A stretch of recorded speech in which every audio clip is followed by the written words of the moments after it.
नमस्कार दोस्तों, maths junction में आपका स्वागत है।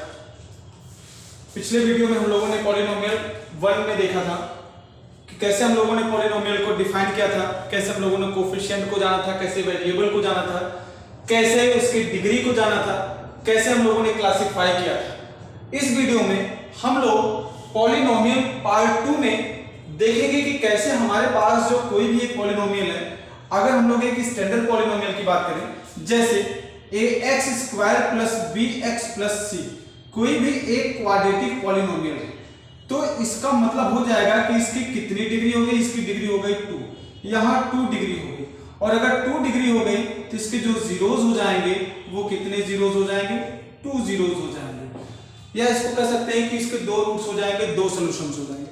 तो यहाँ डिग्री और जीरोस में हम लोग रिलेशन देखेंगे और उस पर डिफरेंट क्वेश्चंस को हम लोग जानने की कोशिश करेंगे। यहां हम लोग बात करेंगे सबसे पहले कि कोफिशिएंट अगर आपके पास दिया गया है और यहां जो जीरोस दिए गए हैं उनके बीच में क्या रिलेशन होगा।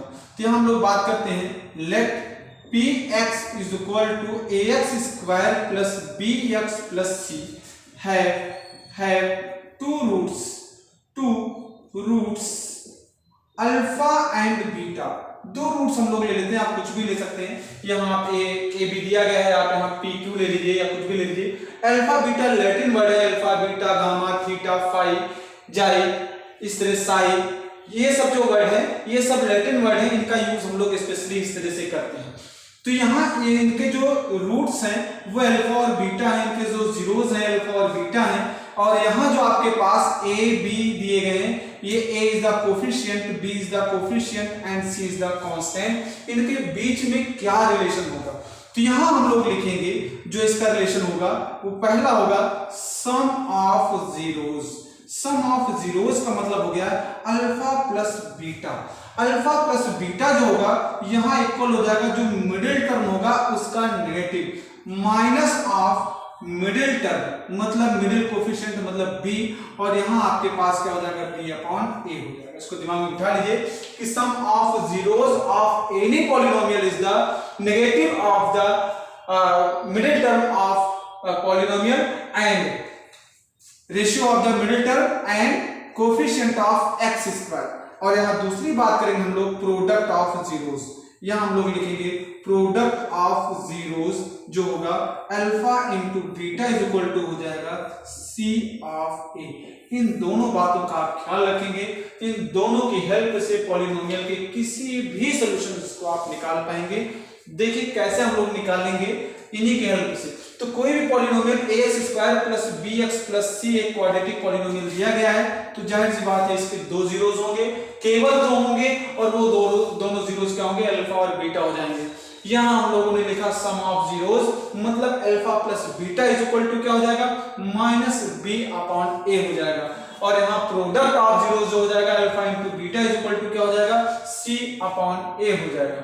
अब इनका यूज कर करके हम किसी के लिए भी कुछ कर सकते हैं, कोई भी पॉलिनोमियल निकाल सकते हैं, या पॉलिनोमियल दिया गया तो उसके जीरोस निकाल लेंगे और उनमें रिलेशन बनाएंगे। जैसे क्वेश्चंस की अगर बात करें, यहां देखते हैं हम लोग क्वेश्चंस कि यहां let sum of zeros of any polynomial, let px is equal to ax square plus bx plus c दिया गया है।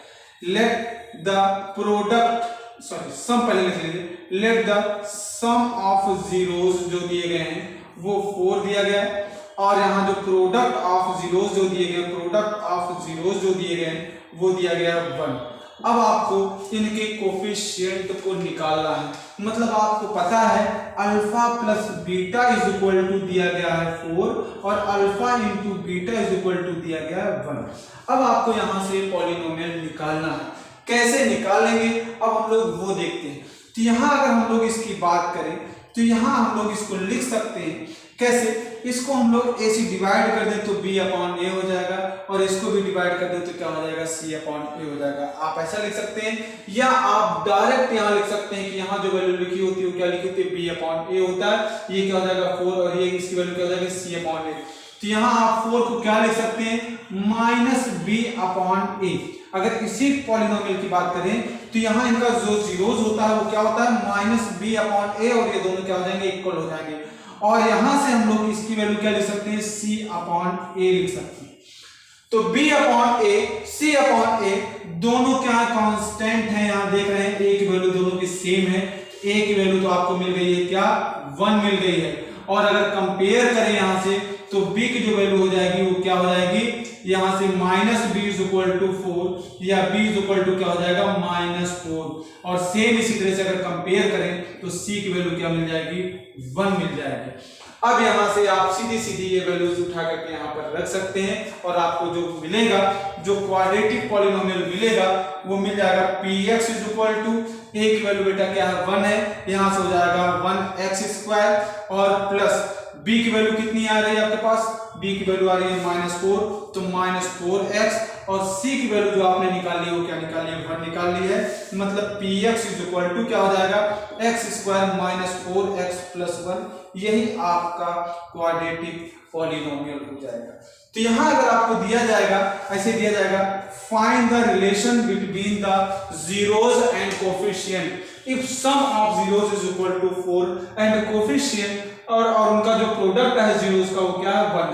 तो sum of zeros is equal to alpha plus beta is equal to -b/a दिया गया है, और alpha into beta is equal to क्या दिया गया है, c/a दिया गया है।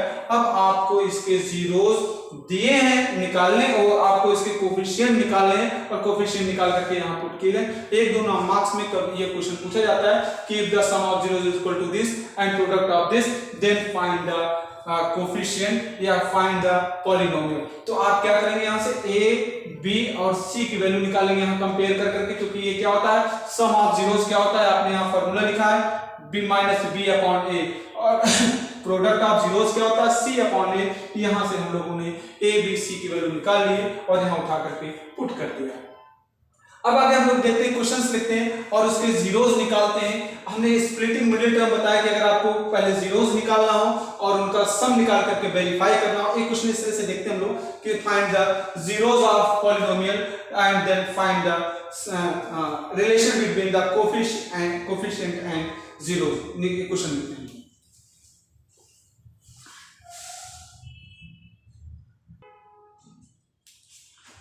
जैसे क्वेश्चन दिया गया है आपके सामने, find the zeros of the polynomial. एक पॉलिनोमियल यहां दे दिया गया है 6x² -3x 7, और क्या करना है, इसके जीरोस निकालने हैं और इसके कोफिशिएंट और जीरोस को रिलेट करना है, इनका रिलेशन निकालना है।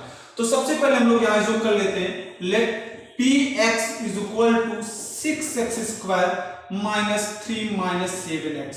कहीं भी इस तरह से लिखे तो आपको उसको डिसेंडिंग ऑर्डर में अरेंज कर लेना है। मतलब यहां आपको मिल जाएगा px = 6x² -7x 3। अब यहां आपको इसको वेरीफाई करना है। कैसे, यहां मैंने बताया था कि जो आपके पास स्प्लिटिंग मिडिल टर्म करना है, यहां स्प्लिटिंग मिडिल टर्म करना है, 7 को ऐसे 2 पार्ट में ब्रेक करना है।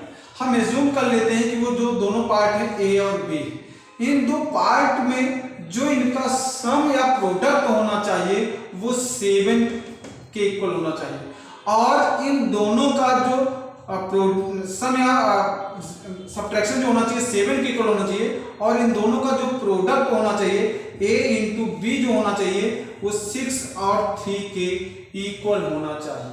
तो यहाँ जो नंबर आपको मिलेगा यूनिक नंबर, वो अगर आप सोचेंगे तो 9 और 2 ऐसे नंबर हैं कि इन दोनों का जो डिफरेंस होगा वो 7 होगा, और इन दोनों का जो प्रोडक्ट होगा वो किसके इक्वल हो जाएगा, 18 के इक्वल हो जाएगा। इसका मतलब है कि 7 की जगह हम लोग क्या ले सकते हैं, 9 - 2 हम लोग लिख सकते हैं। इसको दिमाग में उठा लीजिए कि स्प्लिटिंग मिडिल टर्म को कैसे करते हैं कि दोनों नंबर का जो सम या सब्ट्रैक्शन जो होना चाहिए वो 7 के इक्वल होना चाहिए, और उन दोनों का जो प्रोडक्ट होना चाहिए वो a और c के मल्टीप्लिकेशन के इक्वल होना चाहिए।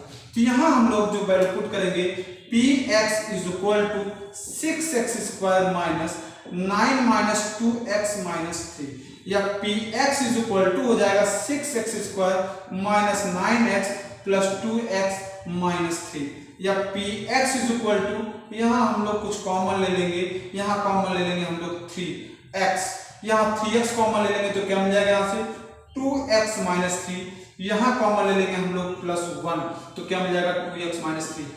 पिछले वीडियो में मैंने बताया था कि जब भी आप फैक्टराइज करेंगे याद रखिएगा ये दोनों हमेशा सेम आने चाहिए, अगर नहीं आएंगे तो समझ लीजिएगा कहीं ना कहीं आपसे मिस्टेक हो चुकी है। या px इज इक्वल टू जो आपको मिलेगा, यहाँ आप अगर कॉमन ले लेंगे 2x माइनस 3 तो यहाँ आपको मिल जाएगा दूसरे ब्रैकेट में 3x प्लस 1 मिल जाएगा। अब जब जीरोस निकालना है इनके तो मैंने बताया था कि इसको किसके इक्वल कर लेते हैं, 0 के इक्वल कर लेते हैं। तो यहाँ आपको मिल जाएगा 2x minus 3 is equal to 0 एक पार्ट में और 3x plus 1 is equal to 0 other part में। तो 2x इज इक्वल टू यहाँ क्या मिल जाएगा आपको 3 मिल जाएगा, या अगर आप यहाँ से x की वैल्यू निकालना चाहेंगे तो आपको मिल जाएगा 3/2, ये आपका पहला जीरो हो जाएगा।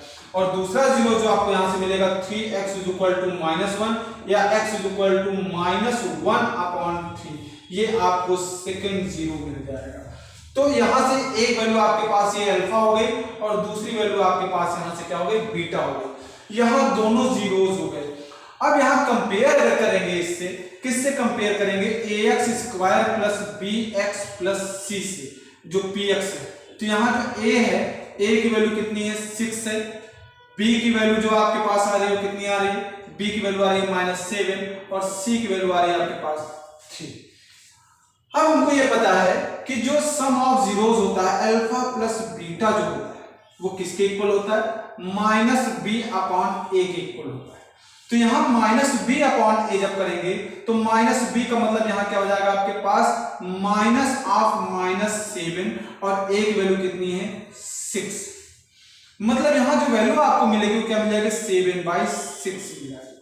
और अल्फा प्लस बीटा यहाँ दोनों वैल्यूज आप निकाल लीजिए, यहाँ आपको क्या मिलेगा, यहाँ आपको मिलेगा अल्फा की वैल्यू कितनी है 3/2 प्लस बीटा की वैल्यू कितनी है -3/2, तो यहाँ आपके सामने लग जाएगा -1/3।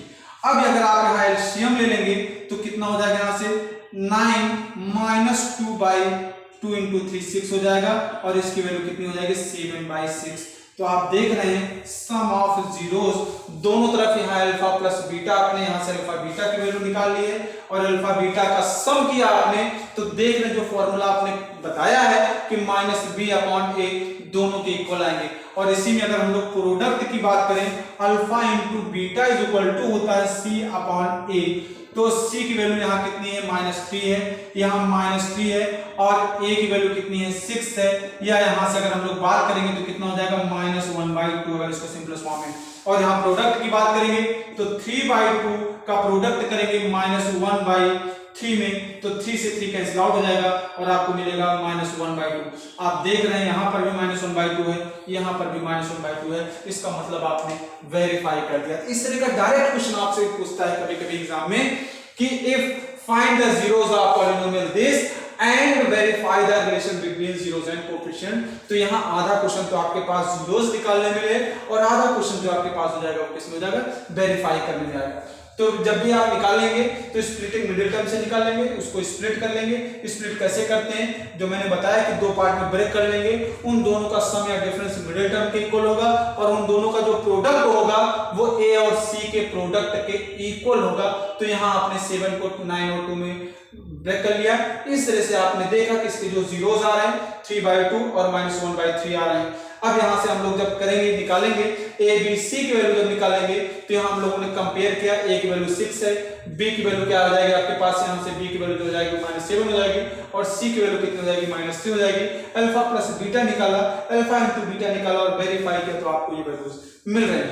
ऐसे ही अगर मान लीजिए क्वेश्चन इस तरह से आ जाए कि जिसमें आपको कोई एक टर्म्स ना दिया हो, क्या कोई एक टर्म्स ना दिया मतलब x² - 3, यहाँ अगर आपको इस तरह से मिल जाए एक पॉलिनोमियल दिया गया है px = x² - 3। अब इसके जीरोस निकालने हैं, तो जीरोस निकालने के लिए क्या करेंगे यहाँ से, और हमको क्या करना है, इसको वेरीफाई भी करना है।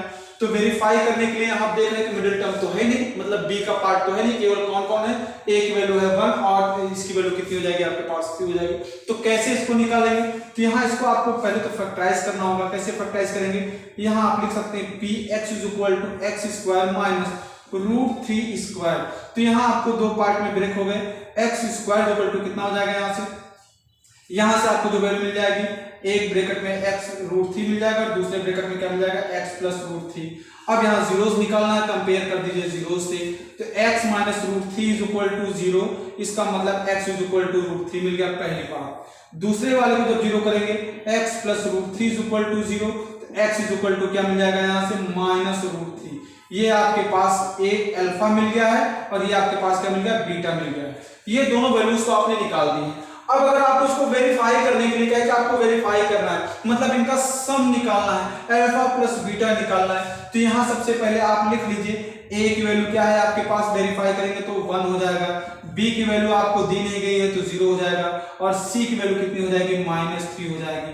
तो यहाँ आप लिखेंगे sum of zeros, sum of zeros जब निकालेंगे तो यहाँ से क्या मिल जाएगा, alpha plus beta. Alpha plus beta मतलब इन दोनों का सम कर देंगे तो कितना मिल जाएगा बेटा, यहाँ से अल्फा प्लस बीटा इधर उधर करेंगे तो √3 माइनस √3 ये कैंसिल आउट हो जाएगा 0, लेकिन यहाँ जो मिलेगा वो -b/a, और b की वैल्यू कितनी लिखी आपने, 0, तो 0 जो आपने लिखा है 1, इसका मतलब हो जाएगा 0। आपका ये भी क्या हो गया, वेरीफाई हो गया। इसी तरह से जब प्रोडक्ट करेंगे तो इन दोनों का प्रोडक्ट मतलब अल्फा इंटू बीटा, तो √3 की वैल्यू जो हो जाएगी क्या हो जाएगी, 3 हो जाएगी। यहाँ -3 है, यहाँ पर c/a मतलब -3 हो जाएगा, तो ये भी यहाँ से इक्वल हो जाएगा। आप ऐसा लिख सकते हैं, alpha into beta is equal to क्या हो जाएगा, √3 इंटू -√3, और यहाँ आपको क्या मिल जाएगा, -3/1 मतलब -3 मिलेगा। यहाँ इनकी वैल्यू क्या हो जाएगी, -3, और यहाँ वैल्यू मिल जाएगी -3। इस तरह से प्रोडक्ट भी इन दोनों का क्या हो गया, वेरीफाई हो गया। इस तरह का क्वेश्चन डायरेक्ट आपसे पूछता है। एक क्वेश्चन और आपसे पूछता है जो मैं अभी बता रहा हूं आपको, कि अल्फा बीटा के ऊपर बेसिस दे देगा, कि आपको कोई एक क्वेश्चन दे देगा और आपसे वेरीफाई करने के लिए find the value of alpha square plus beta square plus alpha cube plus beta cube. इस तरह का एक क्वेश्चन भी आपके सामने बताता है, इसको आप स्क्रीनशॉट ले लीजिए, लिख लीजिए।